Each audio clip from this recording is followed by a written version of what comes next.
É a 10ª alta consecutiva da taxa Selic. Na última reunião do Copom, foi aumentada a taxa Selic de 11,75% para 12,75% e é o maior valor para a taxa desde janeiro de 2017. E tem muita coisa para a gente falar aqui, porque tem um monte de coisa acontecendo no mundo. Então nesse vídeo a gente vai falar como que o aumento da Selic interfere no mundo, como que interfere no seu bolso e o que você deveria fazer com seu dinheiro. Primeiro ponto e mais importante desse vídeo, deixa o like aqui, porque a gente está correndo desde que o Copom soltou a notícia de que a taxa Selic aumentou para entregar esse conteúdo fresquinho para você. Então, deixa o like embaixo, mais pessoas poderem assistir e entender como que isso vai impactar nas suas vidas. Combinado? Combinado. Então, simbora pro vídeo. Copom aumentou a taxa Selic. Tá, o que isso significa? O Comitê de Política Monetária do Banco Central é um grupo de pessoas que a cada 45 dias define o valor da taxa Selic, que é a nossa taxa básica de juros. Quando esse grupo de pessoas decide aumentar a taxa Selic, os juros da economia ficam mais caros. Então fica mais caro para alguém pegar um empréstimo no banco, porque os juros vão ficar mais altos, fica mais caro para alguém contrair um financiamento, ou seja, isso desestimula o consumo. Se crédito está ficando mais caro, quer dizer que as pessoas consomem menos. Se as pessoas consomem menos, então elas compram menos. Então, se elas compram menos, as empresas vendem menos, o que, no geral, reduz a movimentação econômica. Mas por que algum grupo de pessoas faria esse tipo de coisa? Aquecimento da economia não é bom? Eles são seres manevolentes que querem estragar o nosso país? Não, muito pelo contrário. São pessoas extremamente bem intencionadas e querem o bem para o nosso país. Porque o que aconteceu? Uma palavrinha que tem 3 sílabas e se pronuncia como inflação. Para começar o rolê, a gente já está passando por um período histórico onde a pandemia, a gente sabe, deixou muita gente desempregada, muitas empresas faliram, os governos precisaram injetar dinheiro na economia por meio de medidas assistencialistas para a população ter como viver de forma digna. Legal. O que acontece quando a gente aumenta a circulação de dinheiro, mas a produção de riqueza diminui, como aconteceu durante a pandemia? Inflação. Para se somar isso, você também deve ter visto a crise da Ucrânia, onde houve uma redução no fornecimento de petróleo pela Rússia no mundo. E petróleo tem um impacto direto na maior parte dos produtos que são negociados no mundo. Afinal, se um produto é transportado de um lugar para o outro, o carro que levou esse produto consome gasolina, que é feito pelo quê? Petróleo. Então, os preços acabam sendo repassados para o consumidor final por causa de toda essa cadeia produtiva e logística que envolve o aumento do preço do petróleo. E por isso, o mundo inteiro não só teve esse impacto de herança da pandemia, como também teve um efeito multiplicativo em relação à inflação causada pela guerra da Ucrânia com a Rússia. Só que no Brasil, a inflação foi tão agravante que a gente teve em um mês, o mês de maior inflação em 29 anos, que foi esse mês que acabou de passar de abril, onde a inflação só no mês de abril se acumulou 1,62%. E por motivo de comparação, o que estava rolando há 29 anos atrás? Plano Real, cara. A gente teve em um mês o maior período de inflação desde a implementação do Plano Real. Ou seja, o aumento da taxa Selic, ela de fato tem consequências negativas, porque isso desestimula o consumo e as empresas, ao vender menos, muitas vezes precisam demitir pessoas, porque elas estão lucrando menos também, já que estão vendendo menos, e isso aumenta o desemprego. Mas se tem mais gente desempregada, elas também consomem menos, e se tem menos procura por produtos e serviços e a oferta continua constante, o que acontece?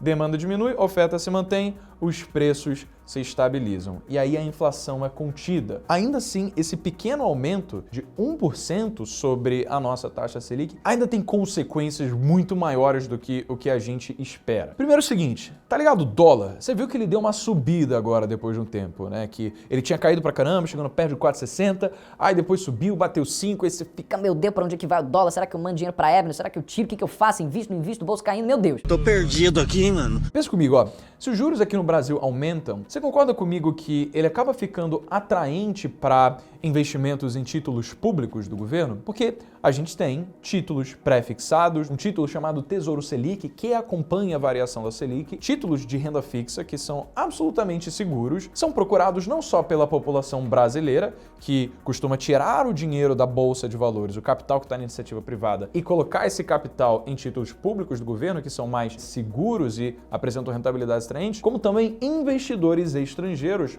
olham esse aumento da taxa de juros e falam: Caramba, É uma taxa atraente. Dificilmente eu vou ter condição de conseguir uma rentabilidade assim nos títulos públicos do meu país. Eu vou dar o fora daqui, tá ligado, meu irmão? Então você tem um fluxo de capital estrangeiro vindo para o Brasil, o que também, pela lei da oferta e da procura, faz com que hajam dólares sendo despejados aqui no Brasil para comprar reais, o que faz com que o aumento da oferta de dólar reduza o preço do dólar e a procura por reais aumente o preço do real. Tá bom, Breno. Então significa que se aumentou os juros, o dólar vai cair e a gente vai conseguir fazer várias viagens para Disney no ano, certo?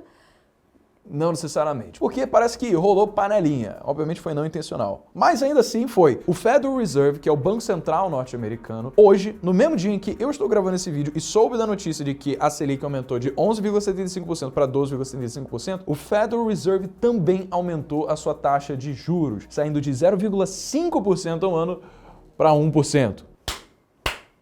Meu Deus, que baita diferença. Irmão, é uma baita diferença. Só pra você ter uma ideia, o Federal Reserve não fazia uma elevação dessa magnitude desde maio de 2000. Afinal, ele elevou em 100% o valor da taxa que tinha antes. Então, o que está acontecendo é o seguinte, se o Brasil está aumentando essa taxa de juros e os Estados Unidos estão aumentando a sua taxa de juros, então qual é o que fica mais atraente? Aí você vai falar, Breno, pô, o Brasil tá com uma taxa de juros muito maior, pode dar retornos muito maiores para os investidores. só que se lembra do seguinte, irmão, o Brasil é uma economia subdesenvolvida, tem risco Brasil associado. Que o cara não é de ferro. Se acontecer do dólar se valorizar muito em relação ao real, o investidor estrangeiro que compra títulos públicos brasileiros pode estar ganhando 12,75% ao ano em real, mas aí quando ele vai converter de volta para a moeda dele, pode ser que ele ficou no prejuízo, porque o câmbio pode ter ficado desfavorável. Então não é uma conta preto no branco assim. Existem investidores que olham para o Brasil e falam, Tá maneiro, melhor que os Estados Unidos, vou colocar dinheiro lá. assim como você tem investidores que já estavam no Brasil e falam, Nem foder, vou tirar meu dinheiro do Brasil porque eu não vale esse risco e mandar para os States. mas aí você pergunta, mas Breno, Entendi porque que o Brasil aumentou a taxa de juros. O que os Estados Unidos têm a ver com isso? mesma coisa que o Brasil. Estados Unidos, como o resto do mundo, também passou por pandemia. Com o governo do Biden também criou várias medidas assistencialistas e também sofreu as consequências da redução da oferta de petróleo e commodities por causa da Rússia e a Ucrânia. Ou seja, a inflação também tá pegadíssima lá. Do começo do ano até aqui, a inflação acumulada norte-americana foi a maior dos últimos 40 anos. E o Federal Reserve, então, vai se munir dessa ferramenta que ele tem de controle de juros para conter essa inflação. Só que qual que é a parada, cara? Quando os Estados Unidos aumentam os juros, muitos investidores do mundo inteiro olham para os treasuries, para os bonds norte-americanos e falam, Vou investir, tá seguro, tá maneiro. Rentabilidade pode não estar que nem a do Brasil, mas ainda assim é rentabilidade em dólar. e aí o que acontece? O mundo inteiro manda dinheiro para lá. Para isso acontecer de forma mais amena, os países, então, ao redor do mundo inteiro, falam, United States have increased their interest rates. We have to do that as well. o que não faz o menor sentido, que eu estou falando de investidores estrangeiros e não dos Estados Unidos, então poderia ter falado dinamarquês, ia dar no mesmo, né? Beleza.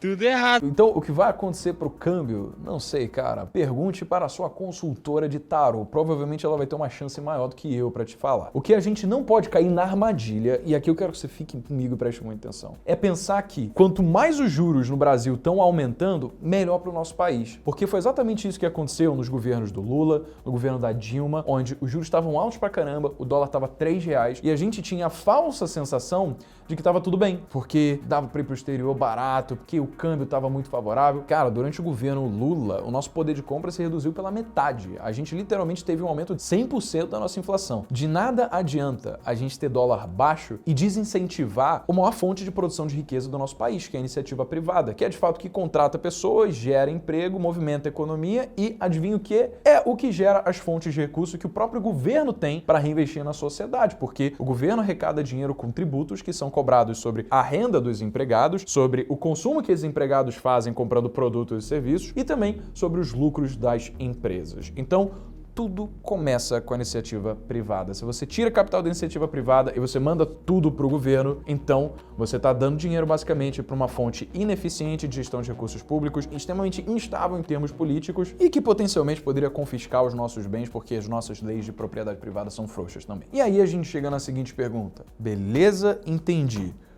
O que fazer com o meu dinheiro? Pensa comigo. O aumento da taxa de juros cria um custo de oportunidade sobre manter dinheiro no capital privado, não é? Ou seja, acaba sendo mais atraente para muitos investidores tirarem dinheiro da bolsa, da renda variável, que parece que não para de cair, e colocar em títulos públicos mais seguros. Então, o que acontece? Se as empresas que antes a gente negociava na bolsa de valores, elas mantêm os seus fundamentos e têm bons produtos e serviços e ainda um prospecto de continuar entregando esses produtos e serviços da mesma forma no longo prazo, a gente basicamente tem a oportunidade de reduzir reduzir o nosso preço médio nesses ativos de renda variável com a nossa estratégia de aportes consistentes ao longo do tempo. Melhor das hipóteses, irmão, você tá lá pingadinho comprando ativos que você já tinha e que você já tinha comprado quando estava mais caro, tá? Que eu sei.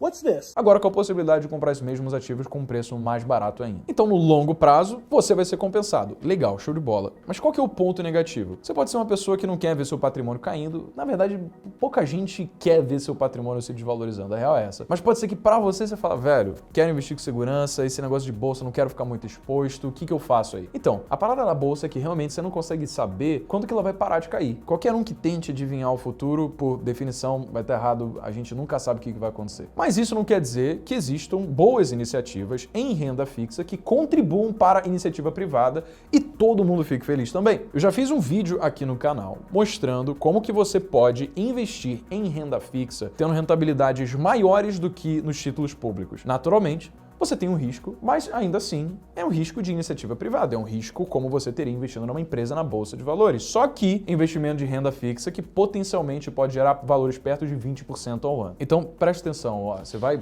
blow your mind agora. Meu amigo, Thiago Nigro, investiu em uma empresa chamada Inco, Investimentos Coletivos, que é basicamente uma plataforma que disponibiliza vários títulos de investimento que são emitidos por instituições privadas que querem captar dinheiro, só que prometem pagar um valor de volta para você pré-definido. Assim como um CDB, por exemplo, que você pode ter 120% do CDI de rentabilidade, ou então IPCA mais 6%. Então, a Inco é um marketplace que conecta essas empresas que estão querendo captar dinheiro com investidores que querem rentabilidades acima dos títulos públicos e acima do que eles conseguem em corretoras de valores por meio de CCBs, Certificado de Crédito Bancários. E eles disponibilizam em torno de 1 a 2 emissões de CCBs de instituições diferentes por semana. Então, por exemplo, se você entrar agora lá no aplicativo da Inco, você vai ver que tem esse CCB aqui com prazo de 3 anos, 36 meses, a uma rentabilidade projetada de 19,56% ao ano. E aí você clica para ver as condições, que no caso são 100% do CDI de rentabilidade mais 6% ao ano. E aí você tem que falar, pô, isso daqui é bom ou não é? Você tem que comparar, obviamente, com o que tem disponível em relação a títulos públicos do nosso governo. Então você pode vir aqui e colocar rentabilidade Tesouro Direto no Google e clicar no site do Tesouro para você ver como é que são os títulos que tem lá agora. Então você vê, ó, Tesouro pré-fixado, rentabilidade 12% ao ano. Legal, tá bem discrepante aqui. Mas vamos lá para os pós-fixados, ó. Tesouro Selic é basicamente a rentabilidade da taxa Selic, então também tá bem abaixo. E agora o indexado IPCA. O IPCA mais 5,49% ao ano. O IPCA no último ano foi algo em torno de 10%. Então, somado a 5%, a gente tem mais ou menos uns 15% ao ano de rentabilidade. Isso é o que a gente tem investindo em Tesouro Direto. Mas, na iniciativa privada, com CCBs, obviamente, sem garantia do Tesouro Nacional e sem FGC, a gente já consegue investimentos que têm uma rentabilidade bem maior do que isso. Agora, essa aqui é uma oferta com investimento mínimo de R$500. Se você for lá baixar o aplicativo e se cadastrar, você coloca o cupom JOVENS, que aí você vai ganhar R$50 para ajudar você com o seu primeiro investimento. Então tem R$50 lá paradinhos para você poder investir e depois colocar esse dinheiro no seu bolso. A Inco se tornou um parceiro aqui do canal e eu quero poder beneficiar vocês justamente com esses parceiros que ajudam a aumentar o nosso leque de possibilidades. Então a gente falou sobre você poder investir na bolsa de valores, diminuindo seu preço médio, ou caso você queira se beneficiar das altas rentabilidades da renda fixa, ainda contribuindo para a iniciativa privada, aí você pode investir em CCBs que são disponibilizados lá na Inco. Só lembra de colocar o cupom JOVENS para ajudar a gente também a conseguir bons parceiros como esse que no final ajudam a todos nós a ganhar R$50 no primeiro investimento e vários outros benefícios também. Então eu quero saber de você agora, o que você vai fazer com seu dinheiro? É bolsa? É renda fixa? É mandar para o exterior? O que é que você está pensando? Deixa o like nesse vídeo se você acha que esse conteúdo te ajudou, se inscreve no canal para você não perder os outros vídeos também. Sem mais, beijo enorme para você. Meu nome é Breno Perrucci, eu sou Jovem de Negócios. Valeu!